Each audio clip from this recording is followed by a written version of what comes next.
Bate-papo político com jornalistas Luzenor de Oliveira e Beto Almeida. Olá, ouvinte internauta, os assuntos do dia a dia da política estão aqui no Jornal Alerta Geral.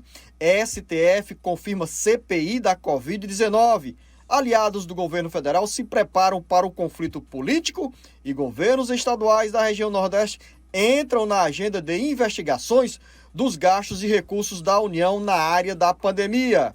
Carlos Alberto. 24 horas após aberto o prazo para os partidos definirem os nomes para compor a Comissão Parlamentar de Inquérito, a CPI criada com o objetivo de apurar eventuais irregularidades nas ações do Ministério da Saúde no combate à pandemia e também a aplicação das verbas federais pelos estados e municípios na área da saúde entre março de 2020 e março de 2021, o presidente do Senado, Rodrigo Pacheco, do PSD, anunciou ontem, quarta-feira, que os 11 titulares e 7 suplentes indicados pelas siglas já estavam definidos.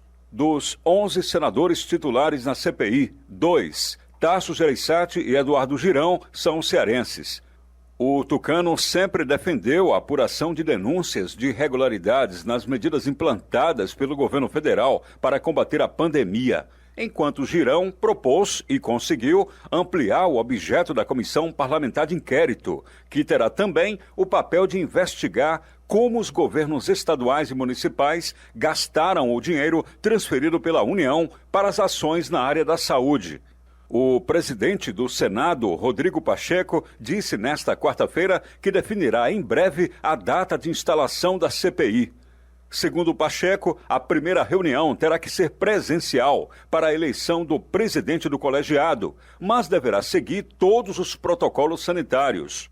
Com redação do Ceará Agora, para o Jornal Alerta Geral, Carlos Alberto. A movimentação nos bastidores do Congresso Nacional eleva ainda mais a temperatura política com a chegada da CPI. A Comissão Parlamentar de Inquérito, o jornalista Beto Almeida, como costumeiramente se diz nos bastidores políticos, pode ter um começo definido, mas o fim sempre é marcado pela incerteza, principalmente no cenário em que todos olham para as eleições de 2022. E mais, as investigações sobre possíveis irregularidades cometidas pelos governos estaduais e municipais na aplicação das verbas destinadas pela União para o combate à pandemia pode representar um canal para o Ministério da Saúde não ficar de forma isolada nos holofotes da mídia. Jornalista Beto Almeida, bom dia. Vem confusão por aí? Beto Almeida, análise política com credibilidade e isenção. Bom dia, Luzenor. Bom dia aos nossos ouvintes novamente. Olha só, os blocos partidários no Senado oficializaram ontem mesmo, Luzenor, as indicações para a composição da CPI da Covid e confirmando aquela tendência de que o governo terá minoria na comissão. Os nomes já foram entregues à Secretaria-Geral da Mesa e o próximo passo agora vai ser a leitura da lista com os indicados pelo presidente Rodrigo Pacheco.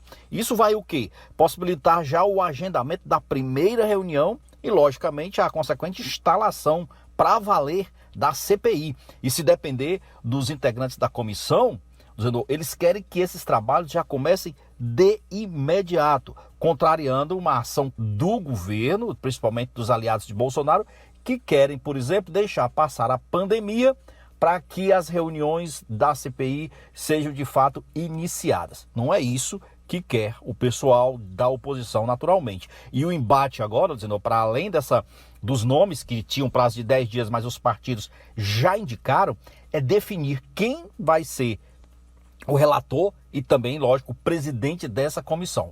E na contrapartida disso, você chama a atenção para esta, vamos dizer, estratégia montada pelos aliados do presidente Bolsonaro na comissão, que é exatamente focar nos governadores da região Nordeste, porque os bolsonaristas, entenda, Luciano, que é na região Nordeste onde está o que eles chamam de bunker da esquerda atualmente, e que eles é que fazem muito barulho. Neste caso especificamente, então, os alvos prioritários já estão definidos, Luciano, para serem atacados nessa comissão. É o governador Camilo Santana, que é do PT aqui do estado do Ceará, o Rui Costa, que é o governador da Bahia, e Flávio Dino, do Maranhão. E além desses, já está na mira também dos bolsonaristas o governador de Alagoas, que é o Renan Calheiros filho do senador Renan Calheiros, que está cotado ainda, brigando para ser relator da comissão. E naturalmente, Luciano, um questionamento que se faz é a capacidade de estrago que uma comissão dessa trará para a imagem do governo e o reflexo disso no cenário pré-eleitoral de 2022. Como se isso já não fosse o suficiente, ontem o Supremo confirmou, como você também já destacou, que sim, apoiando a iniciativa do ministro Barroso de mandar ao presidente do Senado instalar a comissão, mas não é essa também a única notícia ruim. Quer outra, Luciano? O TCU também abriu suas baterias contra o Ministério da Saúde, Luciano. Quer mais? O Ministério Público Federal, lá no caso específico do Amazonas, entrou com ações contra Pazuello, o ex-ministro da Saúde, e toda a sua equipe, pela inação, pelo que deixou de fazer no combate àquela falta de oxigênio que levou à morte de muitos amazonenses. Então, são muitas ações negativas, muitas reações explosivas num ambiente político carregado em que o presidente Bolsonaro naturalmente já enfrenta suas dificuldades. A questão agora é saber o seguinte: se nós vamos ter uma comissão que vai inicialmente atuar de forma virtual e depois presencial. Mas são detalhes que vão se afinando ao longo dessa e na próxima semana. Enquanto o Senado entra por determinação do STF nas investigações para apurar eventuais falhas do Ministério da Saúde no combate à pandemia, a crise sanitária deixa brasileiros desamparados e empregos ameaçados, sem o avanço do programa de redução de jornada e salário. E nesse cenário, com menos dinheiro no bolso, o trabalhador consome menos. As informações com Carlos Silva. Uma nova briga política começa em Brasília em um dos momentos mais críticos da pandemia e também das condições de vida para milhões de brasileiros. Os números dão a dimensão da crise econômica e social a partir dos limites financeiros no orçamento doméstico. Um dos termômetros para essa análise é o setor de supermercados, que em todo o Brasil, como acontece aqui no Ceará, sentem de perto os efeitos da redução do auxílio emergencial. A Associação Brasileira de Supermercados, Abras, registra que as vendas do setor tiveram uma queda real de 6,75% em fevereiro, na comparação com janeiro, embora, se comparadas com o mesmo período do ano passado, as vendas subiram 5,18% em relação. Mesmo diante das adversidades geradas pela pandemia, a expectativa é de que o setor cresça 4,5% em 2021. Para o vice-presidente da Abras, Márcio Milan, o recuo observado em fevereiro é um reflexo do menor número de dias úteis do mês e também do fim do auxílio emergencial. Segundo Márcio Milan, em março e possivelmente em abril, o setor também pode ser impactado negativamente pela ausência do benefício e, sobretudo, pelo recrudescimento da pandemia que exigiu o endurecimento das medidas de isolamento social. É nesse contexto que empresas e trabalhadores esperam mais uma etapa do programa de redução de jornada e salário para serem evitadas demissões. Com informações da área econômica para o jornal Alerta Geral, Carlos Silva. Diferente do ano passado, quando tivemos o auxílio emergencial de R$ 600 e na segunda etapa de R$ 300, a economia ganhou fôlego, mas neste primeiro trimestre de 2021, jornalista Beto Almeida, com os efeitos danosos da pandemia, com menos atividades nos setores da indústria, do comércio e de serviços, o aperto no bolso é inevitável e, como consequência, queda no consumo de alimentos, como registra o setor de supermercados. Olha só, é claro que isso daí não tira todo o otimismo dos supermercados não, tá? Que espero ainda assim um crescimento aí de 4,5% neste ano, Luzenor. Mas é óbvio, o movimento pela inflação, pelos preços que estão caríssimos, pelo fato de que o auxílio emergencial acabou, o reflexo ainda foi sentido em janeiro, tá? Acabou em dezembro, em janeiro veio aquele reflexo ainda positivo, mas fevereiro já não tinha mais como sentir esse reflexo do auxílio, porque realmente não existia o auxílio emergencial. E agora, como está sendo retomado num patamar bem menor, então está aí o reflexo disso para a economia. E você imagina o impacto que isso representa, Luzenor, principalmente nos pequenos municípios, naqueles municípios que vivem, que tem no comércio local a sua principal fonte de renda, que é quando exatamente as pessoas saem dos distritos ou vão ali se movimentar na feira, nos supermercados ali. E isso sim é que é impactante, é a chamada microeconomia, a pequena economia, que você observa exatamente o volume, né, a queda no volume de vendas. Mas não apenas a questão do auxílio emergencial que faltou e chegou em quantidade menor, mas os próprios supermercadistas também colocam como ponto principal nisso, Luzenor, a restrição na circulação de pessoas, mesmo não tendo sido levado ao pé da letra, a circulação de pessoas de forma mais restrita, segundo eles, acabou também influenciando. Seja como for, Luzenor, o auxílio emergencial que agora está começando a ser pago, há uma expectativa de que isso volte a contribuir com a venda de alimentos, ou seja, com o aumento dessas vendas de alimentos a partir agora deste mês de abril. E aí a gente vai saber como é que vai ser o reflexo disso em maio, quando se mede exatamente o que foi comercializado, o que foi feito nessa questão dos alimentos durante o mês de abril. E olha, se tirar pelo ano passado, por exemplo, quando o valor era muito maior, R$600, ainda assim, dizendo, naquela época, já era 60% do que se recebia destinado para compra de alimentos. Imagine agora.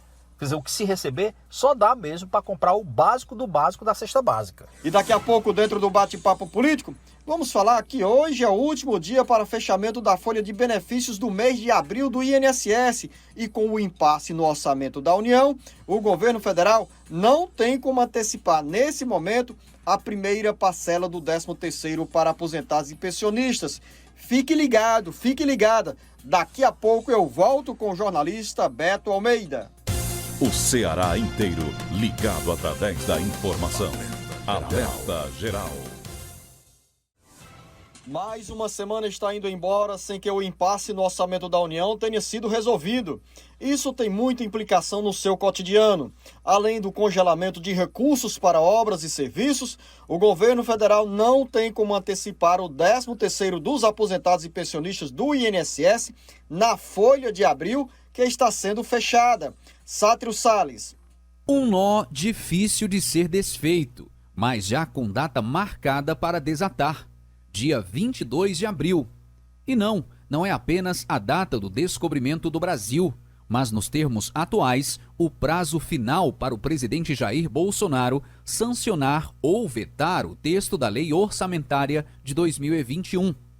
O orçamento saiu do Congresso Nacional engordado com mais de 29 bilhões de reais em emendas parlamentares. O detalhe é que, pela leitura dos técnicos do Ministério da Economia, não há receita para cobrir estas despesas. E sem o orçamento sancionado, atrasou a liberação da primeira parcela do 13º para aposentados e pensionistas. Como hoje, dia 15, é o último dia para o INSS fechar a folha de benefícios, é pouco provável que, com o pagamento de abril, os segurados recebam a primeira parte da gratificação natalina. E para aumentar ainda o impasse, aliados do governo federal e líderes no Congresso Nacional negociam uma emenda constitucional para acomodar despesas incluídas pelos parlamentares no orçamento de 2021 e programas de combate aos efeitos da pandemia, sem que o executivo seja responsabilizado por desobedecer às regras fiscais. Um dos programas neste guarda-chuva é o PRONAMP, com linha de crédito e juros mais baixos para as empresas. e outro programa é a redução da jornada e salários. Com informações dos bastidores políticos, para o Jornal Alerta Geral, Sátiro Salles. Uma semana marcada pelo debate sobre a CPI da Covid-19, jornalista Beto Almeida, e o impasse no orçamento da União continua, e com muitos prejuízos para a população. Sem orçamento não há dinheiro para nada. Estamos falando do orçamento de 2021. E aqui a gente fala com muita frequência desse assunto, Beto Almeida, porque são muitas as perguntas dos nossos ouvintes sobre o pagamento do 13º dos aposentados e pensionistas. O acordo no orçamento da União ainda vai demorar, Beto Almeida? Luzenor, esse dilema da antecipação do 13º salário dos aposentados e pensionistas do INSS, ele já está superado, vamos dizer assim. Porque acaba hoje o prazo. Do que eu estou falando? O governo tem até o dia 15 de cada mês para tratar dessa questão do fechamento da folha, tá? Dos servidores, dos aposentados, pensionistas do INSS. Esse prazo é hoje, quinta-feira, tá certo? Não conseguindo isso, Luzenor, então não tem como liberar mais a parcela do 13º de aposentados e pensionistas para este mês de abril. Ah, Beto, mas o governo pode fazer isso ainda amanhã ou na próxima semana? Pode, a qualquer tempo. No entanto, não entra mais para esse mês de abril. Agora é pensar e trabalhar com a ideia de que isso só vai acontecer de fato, Luzenor, no mês de maio, tá certo? É lógico que isso é ruim, porque o governo criou essa expectativa. Aliás, não foi só uma expectativa, foi uma promessa, é bom que se diga, né? E não cumpriu, não está conseguindo cumprir, Luzenor. Olha só, e logo, porque não adianta agora só tratar da folha de pagamento desse mês, que a gente já sabe que isso ele não vai mesmo conseguir. O grande problema é que o orçamento deste ano continua travado. Foi aprovado no Congresso Nacional, mas o presidente Jair Bolsonaro ainda nem sequer sancionou a matéria. E isso por quê, Luzenor? Porque o governo está com essa dificuldade. O que tem a ver essa história de antecipar o 13º salário dos aposentados e pensionistas do INSS com essa questão do orçamento? O problema é que o orçamento foi uma peça de ficção, estourou, tá certo? Em emendas parlamentares. E o governo está com medo de aprovar essa medida e com a falta de recursos destinados para as despesas básicas, o que pode levar, inclusive, a problemas para o governo Bolsonaro, que pode ser acusado de manobras fiscais, do jeito que a Dilma foi. A Dilma não foi acusada de fazer aquelas pedaladas fiscais, que foi o grande problema dela? Então, esse é o medo, o problema, né, que pode incorrer também o presidente Bolsonaro. Então, a negociação desse momento está relacionada a vetar esses trechos do orçamento que comprometem a lei orçamentária. Enquanto isso não for resolvido, não dá para se falar em antecipação de 13º salário do INSS. Essa que é a verdade. Jornalista Beto Almeida, mais uma boa notícia com a chegada de mais vacinas no Ceará. Ainda não é a Sputnik, comprada pelo consórcio de governadores da região Nordeste, mas, por enquanto, barrada pela Anvisa.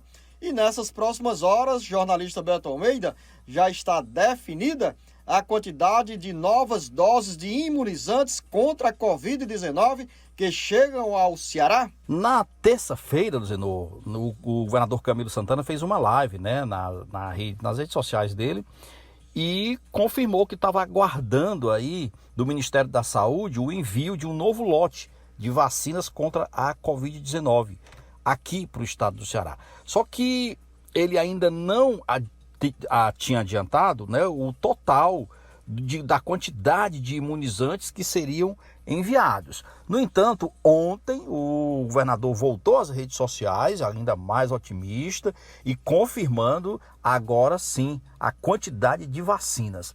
No total serão 234.700 doses nesse novo lote que chega aqui ao Ceará, né, Luzenor? E desses aí, olha só, a maior parte é da AstraZeneca, 141.500 doses, 93.200 da Coronavac, isso de acordo com o relatório enviado pelo Ministério da Saúde. E o governador Camilo Santana disse o seguinte, que as vacinas já vão ser enviadas imediatamente. Parte ficando aqui na capital e, lógico, o restante vai para o interior para dar prosseguimento à imunização dos cearenses, que é o que todo mundo está precisando, que é o que todo mundo está aguardando. Lembrando que essas doses fazem parte do Plano Nacional de Imunização, que vem sendo aí coordenado aos trancos e barrancos pelo governo federal e que, naturalmente, ainda causa alguns solavancos, porque tem município que já está em falta, o que é um fato positivo também, porque significa dizer que os municípios já deram andamento às suas doses. Essa história de dizer que o município tal ainda tem uma quantidade X de dose, eu não vejo isso como um fato positivo não, sabe, Luciano? Porque isso significa dizer que tem dose lá parada. Alguém está precisando daquela dose, pode até ser as segundas doses dos aposentados que estão lá guardadas, até aí tudo bem. Mas o ideal mesmo é que essas doses cheguem e os municípios já tenham todos os seus planos em andamento para que não fique muito tempo acumulado doses guardadas nas secretarias municipais de saúde. Mas esse é um fato positivo. Mas esse lote que chegou e que já está sendo distribuído aqui para o estado do Ceará. Boa iniciativa da Câmara Municipal de Fortaleza, que lança cartilha com informações e orientações sobre o coronavírus. As informações com Sátiro Salles. Enquanto a maioria das câmaras municipais do Ceará está acéfala nos debates e nas ações para contribuir com o enfrentamento da pandemia, o Legislativo de Fortaleza dá o bom exemplo e lança uma cartilha de prevenção à Covid-19.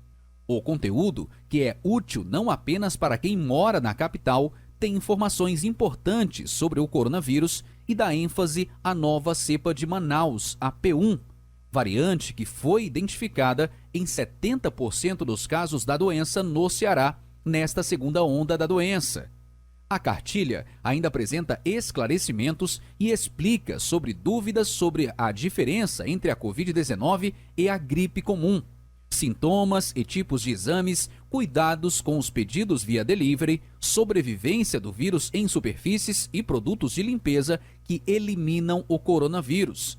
O documento reforça também a importância das medidas de isolamento social e os tipos de máscaras, além da atenção para os riscos na utilização do álcool líquido ou em gel.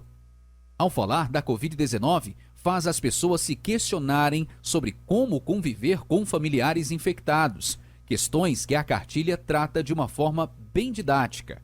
Você, cidadão, cidadã, pode também acessar o conteúdo da cartilha de prevenção à Covid-19 lançada pela Câmara Municipal de Fortaleza, no seguinte endereço: www.cmfor.ce.gov.br. Com informações importantes na área da saúde, nos bastidores políticos, para o Jornal Alerta Geral, Sátiro Salles. A mesa diretora da Câmara Municipal de Fortaleza, a jornalista Beto Almeida, dá uma boa contribuição com essa cartilha que tem dicas relevantes para quem quer saber mais sobre a pandemia e os efeitos do coronavírus no organismo humano.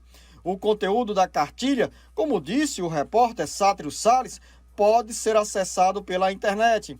Uma iniciativa, Beto Almeida, que poderia ser copiada pelas demais câmaras de vereadores da Grande Fortaleza e também do interior do Ceará.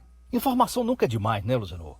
Informação com credibilidade, com detalhamento, sempre é bom para que as pessoas tomem as medidas corretas, as decisões ajustadas, que não entrem, por exemplo, em onda de apenas se informar em redes sociais que nem sempre tem tanta credibilidade. Esse é o papel. A Câmara Municipal de Fortaleza dá um bom exemplo. E você disse uma coisa que eu também considero verdadeira. As câmaras municipais, por exemplo, do interior, podem e devem copiar as boas ações, inclusive ajustando as informações, ajustando os detalhamentos para suas realidades locais, trazendo como diz, para o seu cenário. Isso é muito bom. Falar em Câmara Municipal de Fortaleza, eu queria rapidinho aqui também incluir, Luciano, essa questão que é a polêmica que nós vimos acompanhando, que era com relação à reforma da Previdência dos servidores do município. Você lembra? A gente chegou a falar muito disso aqui.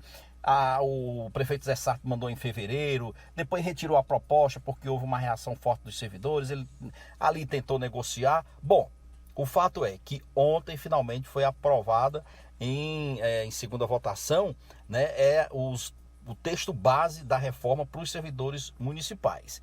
E a matéria, né, em sua redação final, vai acontecer amanhã, sexta-feira, Luciano. Houve aquela reação da bancada de oposição, que queria mais uma vez adiar a votação dessa matéria, mas não conseguiram.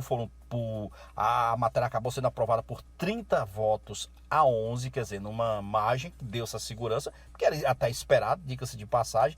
O certo, Luciano, é o seguinte: esse projeto está aumentando, em linhas gerais, a taxação de 11% para 14% da contribuição da Previdência, tá certo? Inclusive para os servidores que estão aposentados, muda a regra para o recebimento de pensões, cria aí um sistema de transição para os servidores que estão em vias de aposentadoria.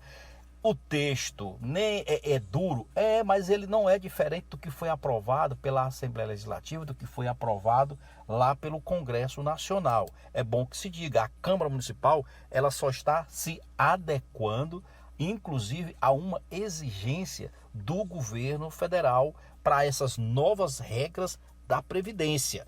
Então, não tinha muito o que fazer de diferente não, Luciano. Não adiantava ficar adiando mais, empurrando essa votação para mais adiante, porque o que tinha que ser feito, tem que ser feito. A Previdência do município de Fortaleza, do jeito como vinha, era um buraco, como se diz, sem fim. Isso em algum momento iria estourar se não fossem tomadas as medidas necessárias. E daí foi aprovado. Já na reta final do bate-papo político, um registro sobre fatos que marcam a atuação da bancada federal do Ceará. Jornalista Beto Almeida, o empresário Oscar Rodrigues publicou na última terça-feira uma nota nas redes sociais para externar preocupação com o estado de saúde do filho, o deputado federal Moses Rodrigues, que enfrenta problemas de saúde. No primeiro momento, recebeu atendimento em Sobral, mas em seguida, o Moses foi transferido para São Paulo, onde continua realizando exames médicos. O quadro de saúde do deputado Moses Rodrigues, Beto Almeida, que exerce o segundo mandato de deputado federal pelo MDB, é nesse momento estável e sem maiores preocupações? Olha só, Luciano, na terça-feira a gente ficou aqui, leu a nota, inclusive, que foi publicada na rede social pelo pai do deputado Moses Rodrigues, né? O professor Oscar Rodrigues, e agora a situação é completamente outra. O quadro clínico dele apresentou uma melhora, a doença grave como câncer, por exemplo, isso está descartado pelos médicos. Ele está em São Paulo tratando de uma obstrução no intestino, tá? Foi divulgado um boletim médico na quarta-feira, ontem, e esse boletim traz a informação de que ele não tem nenhum tipo de câncer, o que é uma notícia excelente, que deixa mais tranquilos os amigos, os familiares, os correligionários do deputado Moses Rodrigues. Ele que foi transferido para São Paulo, inclusive, na terça-feira. Então, tá aí, a gente deixa esse registro feliz com o estado de saúde do deputado Moses Rodrigues, que em breve vai estar aí retomando suas atividades, se Deus quiser. Final da nossa conversa aqui. Daqui a pouco tem mais informações com Marcos Furlan, jornalista Beto Almeida, ouvinte, internauta. A você um bom dia, uma boa quinta-feira. Um grande abraço a todos. Então a gente fica por aqui, né, Luciano? Uma boa quinta-feira para você, uma quinta-feira muito produtiva, de muita paz para os nossos ouvintes e internautas. E a gente está aqui de volta amanhã, viu? Sexta-feira, se Deus quiser. Um bom dia a todos.